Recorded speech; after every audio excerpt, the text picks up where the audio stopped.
Over the top. Come on. Any other words? Odd. Odd? Odd? Okay, odd. I'll take odd. All right. Anybody else? Did anybody have a so-so here? Okay. Anybody have what they call a normal here? Okay. I'm going to show you you're absolutely right. Okay? So these were my, okay, now let's see. This is supposed to just work. It did before, didn't it? Hold on. Let me, oh, it's not on the little dot. Of course it's not. Now let's see if I can get it to do its job. Otherwise, somebody else may have to help me. Oh, sir, can you reach around there and put that cursor right there on that little dot, yeah, that arrow? There we go. See, these are the words I thought I'd hear, okay? Because that's what I've been hearing. This isn't going to work. I'm going to need you to help me if you don't mind. Every time I move my hand, it's off. So we've had a wonderful year here, and it's been pretty obvious from the traffic.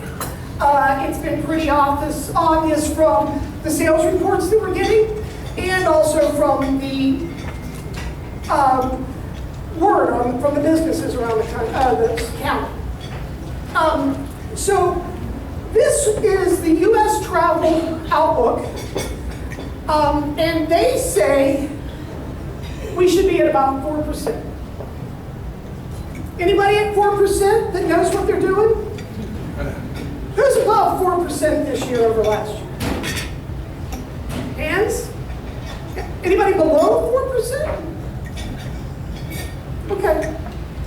The country is at 4% growth in travel. Supposed to be. That was their estimation in March.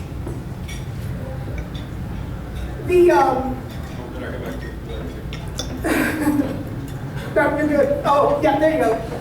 So this is their forecast. And we're going to spend a lot of time this morning talking about forecasts. This was their forecast that they updated. This shows the history, and then this was released in late 18, so this was a forecast from that line over to here. All right? Notice what the highest growth rate that they're predicting is.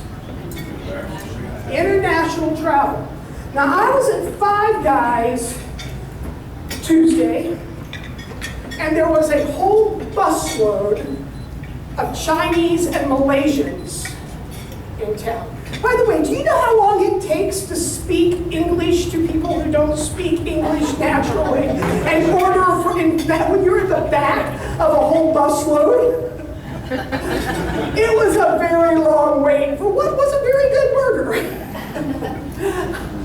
But what I'm in the middle of prepping this session, and I've looked at this slide, and then, what's the chance? You go into Five Guys and you're standing in back of 58 people from Malaysia and China. Go to Burger King. They weren't at Burger King, yeah. We were sitting at 3 Jimmy's the other night, and an entire Indian family came in. And I looked at them, and a friend of mine that I was with said, "Pam, that's rude." I'm like, I want to go over and ask them, are they from India? Because a friend of mine has challenged me to figure out how much international market we have. And I'm stymied by how to go about it. But talking to people is the one way I can start to anecdotally put it together. But if this chart is to be believed, we have to look at what we're doing internationally. We complain that our airport is our big problem. And yeah, there's not a lot of flights. But the reality is, I spend 1 hour from downtown Denver from the air to the airport. I spend 2 hours flying from Denver to Summit County, Colorado, because that's how long it takes me to get up the mountain to go ski. Okay? If you fly into JFK and you want to go downtown Manhattan, who wants to do that in under an hour and a half? Okay? So we've got a 45-minute drive to the airport, and we whine about the fact that, we don't have airport service. We don't use airport service. We think of ourselves as a driving market, but if this is what's going to happen, we've got no choice but to figure out how. And who cares if they fly into Atlanta and rent a car, or they fly into Nashville and get on a bus? The important thing is we get this international market, which is our biggest growth segment in the next 3 years, to come into Sevier County. It is happening. I can tell you right now, it is happening. And the problem is measuring it. That is a true problem, because we don't know where they're coming from. And so if you're getting people, I would really encourage you to gather that numbers and work with your tourism groups to document it so that we can kind of understand it. Because it's an unknown. We know it's happening, but because we don't have the planements, international deplanements to measure, it's hard. If you're national, it's a lot easier. So we have been on a 10-year uptick in the economy. Now, the reality is, it's like any, people have had surgery in this room. You kind of hit this, and that's the depths of the low of the surgery, and then there's a certain recovery period. The recovery period always seems longer than the event. I've got rotator cuff surgery coming up. I'm not looking forward to it, because I've heard that's a horrible long recovery. And that's kind of what happened to us in '08. They say that the recession was only a year and 4 or 5 months, but we didn't recover here until 2014. That was when our revenues returned to pre-recession levels when adjusted for inflation. So that was a long recovery for a much smaller event. The good news about this slide, why are we doing so well? 60% of the population are going on overnight trips. That's a huge increase from 51% in 2019. Big increase, which is why they're coming here. Because this is an easy place to get to. It's got a lot of things to do. And if they're just looking for some place to go, easy, we're easy. And that's okay. So, let's talk about the big elephant in the room. Because how many of you have spent many hours listening to the news about the impending doom? Okay, I don't know about you, but I've been turning it off because I'm starting a new business and I need to get this business underway before the impending doom happens. But you've got this headline up here, an economic warning sign, RV sales are slipping. That's kind of like saying the one precinct in New Hampshire determines the presidential election. Have you heard that one? Like really RV sales? But, I think this one's pretty real. We're going to probably have some sort of recession. How deep, how long, how impactful, that's all unknown. When's it going to come? Depending on your politics, you may believe that Trump won't let it happen. Or you may decide that he can't let it happen. But the reality is this may be bigger than he is. We're no longer in a US market. We're in an international market. And what's going on in China, who doesn't care whether Trump's in office or not, maybe they wish he would go. Therefore, they are not going to try to stop the world economy from going into a recession to keep him president. That's not going to happen. And can the United States have a strong economy if the rest of the world is not a strong economy? In 1950, the answer was of course. In 2019, I'm not so sure. So, what do we do with this information? What is the value of knowing something about an impending recession? Well, part of the issue is understanding that these curves don't go on for long. Look at this one. That's a little blip. That's a recessionary period. Here's another one, a recessionary period. Some of them bounce back real quick. Some of them are much longer. I think the systemic problems that existed here in the lending industry are no longer there, and therefore this is going to be more about consumer confidence and political upheaval that is in the nation, in the world, than it's going to be about basic problems. If you remember, the Depression happened because we had systemic failures of all of our financial systems that took a long time to come out, right? Again, those issues don't exist today. So hopefully, and I believe, that it'll be a fairly short blip. Also, there is more money internationally than there has ever been. There is less people living below a tolerable level. I mean, there's still plenty of poverty in this world, guys, and I'm not going to tell you there isn't. But China can travel, you know? How many of us remember when they couldn't leave the country? And when they couldn't afford to leave the country if they were allowed to? You know? So the reality is there are more people. Malaysia, Thailand, those places are now traveling. And a world recession will hit them. But the reality is we still need goods and services, and they're still going to be manufacturing them, and those employees are still going to have the money to travel. Which takes me back to embracing the international market. Because it'll be the international market that allows us to pull out of the recession faster than we would if we were dependent on the United States market. Oh, by the way, we are the most fickle consumers. As American citizens are the most fickle consumers of travel in the world. And I wish I had that slide, although it was hard to read, which is why I left it. But they have done studies that say, we will stop doing what we've done, we will throw up our hands and say, hitty penny chicken little, the sky is falling faster than any other citizenry in the world. So everybody else is going to bounce back faster than we are because of our approach to economy. What matters most to us right now? Because remember, we need to embrace the international market. But there is a 95% correlation in our sales and the gas tax. Or the gas, not tax, the gas prices. So, if you want to be worried about something, be worried about the Iranian folks blowing up tankers and causing gas prices to rise. Because it has been low gas prices that has affected our sales locally more than anything else does. Nothing else correlates as well as gas prices to our sales. Nothing else. So we need to be hoping that this stays low. And there seems to be about a $3 threshold. How many of you remember when you could buy gas for under $1?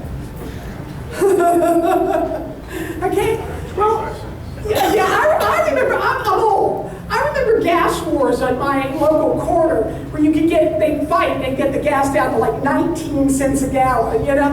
Now, cars got, 8 miles per gallon back then, so, it was okay. But but we seem to have about a $3 threshold. So as long as gas stays under $3, people feel okay about the price of gas. But if it starts creeping up there, we need to be concerned. And we need to embrace the international market. I want to give you a philosophy for recession-proofing Sevier County, because I've done a lot of looking at this, and I know this is way overgeneralization, guys, so just bear with me. But during average times, the very wealthy go abroad. The upper middle class go to Disney World, and the middle class comes to Sevier County. Right? During good times, the wealthy go abroad, they just do it more. Now the upper middle class can go abroad. The middle class gets to go to Disney World, and those who often can't afford to go anywhere can come to Sevier County. Because we're a driving market. There's a lot of people that live within our driving area. Okay? So, what happens during a recession? A recession still means 90% of the population is working. 90% of the population is okay. Okay? So the wealthy go to Vegas. The upper middle class comes to Sevier County, and everyone else stays home or goes and visits grandma. I see a lot of heads nodding. Okay? So the point is, a recession does not spell doom and gloom for us. So how do we get the wealthy here? I would suggest to you that Tanger's support for high-end businesses say they're already here. We just don't see them in large numbers because they don't really exist in large numbers in the population. But you know what? I was driving on where was I? It was Rod one weekend, and I didn't want to deal with it, and I cut off onto one of the back roads and angled my way over to 416. And as I was coming around some wicked bend, I almost ran into a Lamborghini. I don't want to see that insurance bill. But I mean, I walked out, it was lunch. We were having lunch. And I walked out into the parking lot, and we saw a Land Rover in there, right? You remember that? No, Bobby, John, there we go, wrong guy. Wrong guy with the beard. Remember we saw the Land Rover. These guys aren't driving Land Rovers, guys. You know? So they're already here. It's about capturing them, bringing them into the market, and recognizing that they're here and figuring out how to bring them into your business. They do consume differently than the upper middle class and the middle class. Right? And a lot of the kind of attraction you are is going to depend on the clientele you have. But Tanger's success in attracting high-end dollar goods and making a success of it is what makes you know that they're in the market in pretty plentiful numbers. Let me introduce, and you guys are the first, okay? This has been released nationally, but it has not had any conversation yet. This is the Tourism Economic Dominance Index. I call it TEDI. This is my work. I have spent untold number of hours and about 20 years thinking about this. This is the dominance that counties have in the tourism business. It's done by counties because information is too suppressed at the city level. And this is not about number of visitors, and it's not about sales. It is about how much the local economy depends on tourists to keep it going. A very critical fact, okay? All of those bright yellow places are highly dependent on tourism for their local economy. Who's number one? Anybody got a guess? Vegas.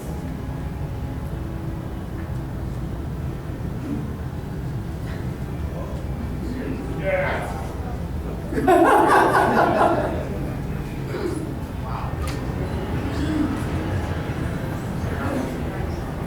Sevier County is number one. Now, I will admit to you this has been somewhat adjusted for size because some very small places, 2,000 population, are highly dominated by tourists, but they really can't count because there's only 2,000 people in the county. Number two, who said Vegas? There you go. Number two, also adjusted for size because urban counties by default are more diverse than non-urban counties. It takes more automobile repair shops and doctors and lawyers to just support the general population, which by default diversifies their economy. Anybody want to guess at number three? Pardon? Orlando? Okay, all right. So let's see. We're going to play a county geography game. Where's this? Yeah, Branson is number three. 4? Anybody know where this is? That is in Hunan and Angung. I hope I got that pronounced right. Is the cruise ship docking area of the Glacier Bay area. 2,000 people live in that county. it is still that dominant in tourism. And even when I depress the size calculation, it still pops up to number 4. Elko County, Nevada. Anybody know where that is? Reno. Pardon? Reno. Nope, it's not Reno. It is a place called West Windover on I-80, and I've been there. I didn't know it was this dominant in tourism. There are 3 casinos all along I-80, and it's cheap places to stay, which is how I wound up there one night. And the only thing there apparently is a bunch of open space, some cattle, and gambling. Which by default brings places to stay and people to come in and spend the night and restaurants to eat in and all that kind of stuff. Oh, sorry. That's it. Anybody know where Grand County is? Can you give me a city name? Not Aspen. Close. Very close to it geographically. Anybody heard of Winter Park? Winter Park.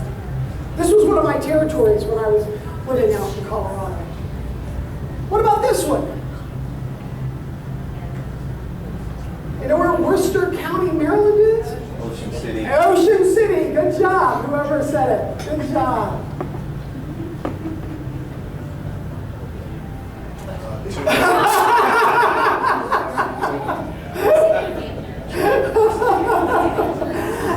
Is there anything else in Tunica but gambling? Okay, I've never been there, guys. I didn't know what was there until one of Brenda's employees told me. I ought to question what he knows, but... Eagle County, Colorado. Anybody know where that is? That's Vail. Yes, it is. That is Vail. That is Vail. And Atlantic County, New Jersey. Pardon? Wildwood? Yep, and Atlantic City. Both in that county. All right. So, here's the thing. When you are completely dominated by tourism, you have to be aware of what your haves are. Okay? So let's talk about halves. I want to calculate halves as hooks, assets, venues, and entertainment. Hooks are usually free or pull-ins that don't really cost you a lot of money to stay at. Assets are things you can't control, like national parks and beaches and those sorts of natural attractions, big lakes, like the Dells, etc. Venues are things that you spend a lot of time at, that they're built by somebody, ski mountains, gambling casinos with the hotels, amusement parks, marinas, that sort of thing. And entertainment is what people do for free that gets them the ability to just have fun, chill out, and not spend money. And in the process of doing that, they spend money. But they don't go to spend money. It's not a ticket to a concert or a show. It is that free environment that allows them to gather and gives them some sense of ability to control what's in their pocket. Okay? Now, this is Sevier County in comparison to our competitive destinations. So it's Ocean City, it's Myrtle Beach, it's Branson and Osceola, although Osceola is very rapidly falling off the radar here, and Orange is picking up in Florida. Notice that we have hooks, we have amusement and theme parks, we have 3 golf courses. By the way, if you don't have 5 golf courses, you might as well not have any golf courses. They are a waste in the tourism orientation. They're great for people and they're certainly an attraction, but they don't bring you in. Notice 48. You know where 48 golf courses are? Myrtle Beach. You go to Myrtle Beach to golf, with or without your family. Okay? We've got a ski facility. I don't think the south part of the United States could do very well with that. And then in the entertainment areas, we have 2. Okay? Maybe for our population size, we need to be heading closer to the 5.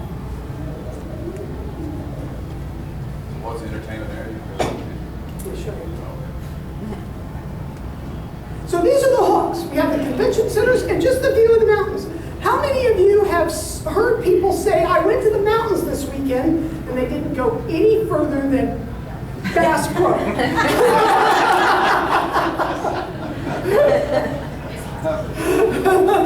it's beautiful views. I mean, you know, you can't fault them for acknowledging what's there. Okay? So those are our hooks. The convention centers, the mountains in general, they want to come to the mountains. Our venues. Speed Park, Over Gatlinburg, Dollywood, Ripley's. Wilderness isn't on here because you have to spend the night to go to that venue. So it's first a hotel right now. Changing. I understand. Assets. How many people come to town to look at the Bali statue? Amazing number. I don't think I've ever been down there in the day, summer, winter, or fall, when there hasn't been somebody getting a picture taken in front of the Dali statue. Okay? And then, of course, the national park. And then these are the only two entertainment venues that I'm aware of in the county. The Island and the Moonshine Hall. Okay? I don't know that that's enough. I think that's something we need to focus on more. And it's something that would really round out our offerings. Okay, so let's talk about honest to goodness sales. Year to date, this is July of 19, our last 12 months of sales was $4 billion, that's a B, folks, 480,503,408. So for round numbers, let's just say $4.8 billion. When I got here, back to the county, I came home, we were at 3 something, okay? We crossed the 4 billion mark in 16, and I suspect, barring a significant recession that we can't figure out how to take advantage of properly, we will cross the 5 billion mark in 2020. Okay? That's a pretty amazing size of an economy. Do you know how big we have to be in a population to be a normal community and have that sort of sales? It's just pretty astounding. Remember I told you that national average? I pointed out that 4% national average. This is our July of 19 over July of 18 growth rate. Okay? So, we're hot. We're hot. This is something I show you every time I talk to you because it's a key indicator. This is the hospitality taxes. The line is restaurants. The bar is hotels. And the blue is amusements.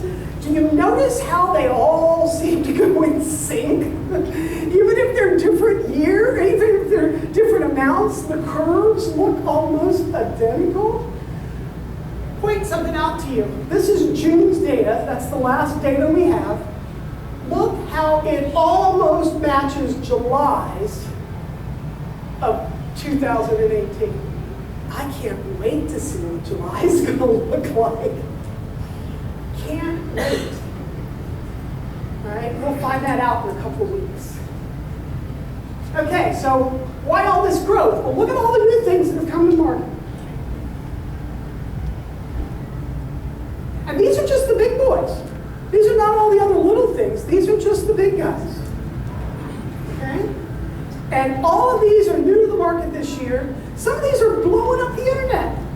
I can't get on any of my friends in Ohio's Facebook page without seeing pictures of the Sky Bridge. I don't want to go to the Sky Bridge. I'm never going to go to the Sky Bridge. You know, I went to the Sky Bridge just to say, I did it. You know, so we've got a lot of stuff going on that is driving longer stays more expenditures, return trips because they couldn't see everything this time that we've had. Because everything time you bring in the new market, that's one of the things about a tourist environment, you have to reinvent yourself. Who here remembers Ogle's Water Park? Okay? You know what I find odd? Is they're almost building it again. Has anybody, it's just on the other side of the street, right? But what is that, an adventure park or right next to the local goat? Right there. It looks a whole lot like I remember Ogle's Water Park looking without the whirly slide. You know? Everything old is new again because you keep having to reinvent yourself in the market. So, let's talk about some of the downsides. What's been your biggest problem this year? Employees. Finding enough employees. That has been the single biggest problem. Okay? And look at this. So we continue to have a January and February employment rate that's higher than the national average. But look how much of the time we are below the national average in comparison to 10 years ago. That goes out 10 years. Okay? So is it any wonder that we are having employment problems, finding employees? So what are the workforce issues? Let's talk. Very low unemployment rates, that's a problem, okay? People in the workforce that shouldn't be in the workforce with the responsibilities they have. How many of you, don't show me your hands this time, but how many of you have an employee who you know has more responsibility than they can manage? Okay? Somebody said all of them?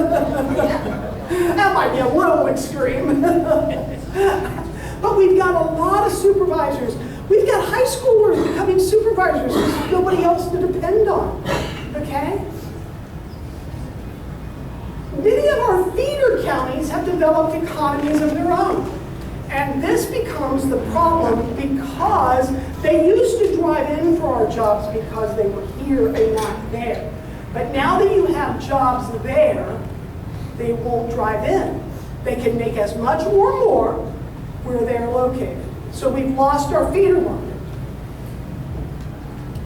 And then we don't have enough housing to put new employees in to overcome this, to bring them in from Scott County and let them move here, or from, Dahlonega County in Georgia. Those folks want to move here, but there's no place for them to live. Guys, I'm going to tell you, and this is where I have to be the bearer of bad news. Your customer service levels are suffering because of the lack of employees. I stood in line for 20 minutes to get a Five Guys hamburger, and I spent another 20 minutes waiting on my burger. Okay? They had one person at the cash register and a whole bunch of people that didn't speak English at all. Okay? They have 3 cash registers, but they had 1 employee able to operate. That is not uncommon. And I know I'm preaching to the choir, you already know that. But I am telling you that your customer service is faltering, and our reputation is faltering because of that. Now, not all the news is bad, because there's 2,350 units coming on board in the next 2 years. 500 units will be available by the end of 2019. 1,334 units will be available by summer 2020. 488 units will be available in 2021. That is 5,000 new employees, generally. That will go a long way to solving our problem. We have 2 other problems that this leaves behind. You guys have heard me say this over and over. We get housing for them, then what do we have to do? Get them to work. Okay? And then we have to figure out how to take care of the children. Because if you don't have reliable daycare, they're going to call off sick because their kid is sick. Okay?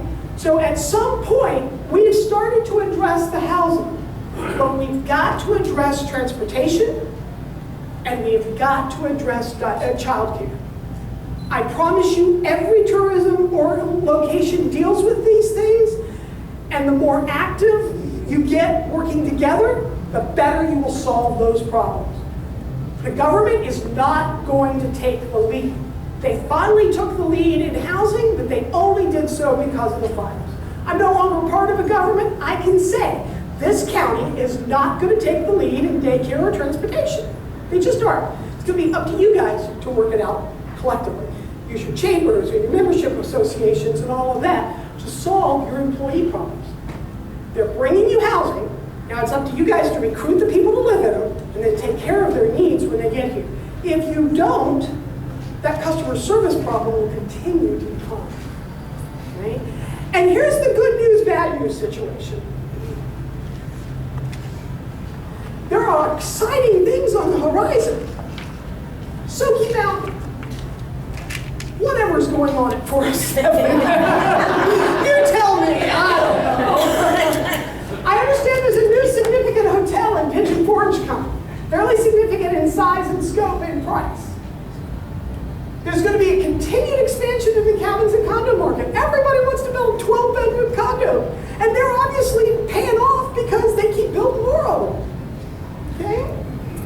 And there's going to be new housing to attract workforce. But here's the things, guys. All of those initial things are going to need more employees. So we're soon going to be back in the same problem. How many of you went to Orlando in the 1990s? Do you remember driving 192 through Kissimmee, where there's a water park here and a Chinese theater here and a theater over there and all that? What's there on 192 today? Housing subdivisions. Osceola has become a bedroom community as opposed to a tourist community to support the workforce needs of Orange County and Disneyland. And there's retail there now, Bed Bath & Beyond, Publix, sporting goods stores, all the things that residential folks need.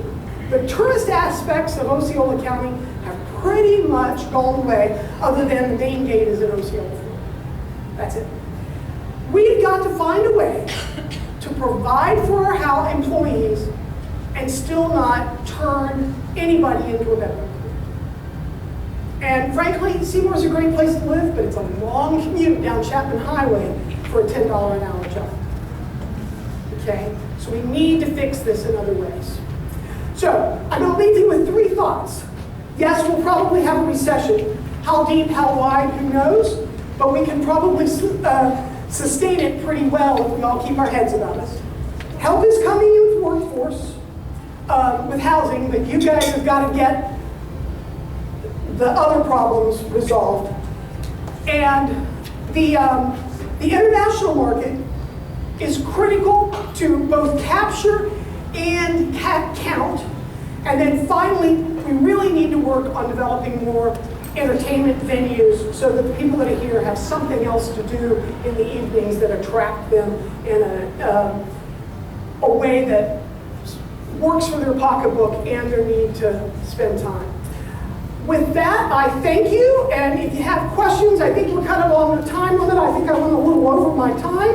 And so if you, instead of taking questions, if you'll see me afterwards, I'll be happy to give you a business card. I am open for business. If I can do TED-I, I can do a lot of things for your business. And I'll be also happy to answer your questions at the same time. So thank you very much.